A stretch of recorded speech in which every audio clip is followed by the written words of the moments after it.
Do you hand your iPhone to someone who wants to make a phone call, search the web, or just look at something that you give them to look at, but you don't want them opening certain apps on your iPhone? Today, there's a solution to that. It's really pretty easy. Give you an example. So if I go into my finances, okay? So I don't want someone going to any of these apps if I'm going to show them, something on social media, an email, a text message, or I'm going to let them use it for make a phone call. I don't want them touching any of this. This is how you manage this. Let's say I don't want them going to my Raymond James client access. Hold your finger on it gently. Just hold on to it gently and look.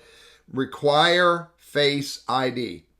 Look what the message it says. Require Face ID for client access, which is the name of the app. This app will require Face ID or your passcode to open or show content even in other apps.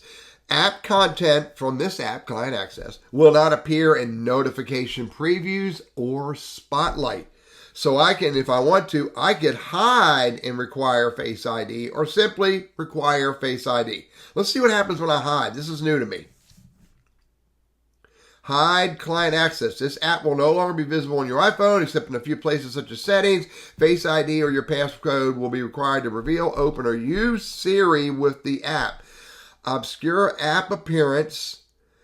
This app will be obscured on your home page and in a folder for hidden apps in the app library. No notification calls or alerts. You will not receive notifications. Well, that's a little more than I want to do. I don't want to hide it. So let's X that out. Let's go back and hold my finger on again, and let's hit Require Face ID, and let's simply go with Require Face ID. And now it just did my Face ID to validate I am who I am, making that execution. Now if I come out of it, and if I go to finance and I click on client access, look, Face ID required. So it's doing a Face ID to let me into the app. I can do the same thing for Truist. Hold my finger gently, and I can go up here and not only some of the other executables that I have, which is really pretty cool, the features that come with that app, but I can also require Face ID there. I can require Face ID on my legacy, as well as, check it out, transfers, check deposit, bill pay, etc., etc.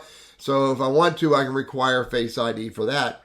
And this is really useful. That way, when I hand my phone to someone else to make a phone call, to look at a text message, look at an email, look at a picture, take a picture, they can't open those apps without my Face ID.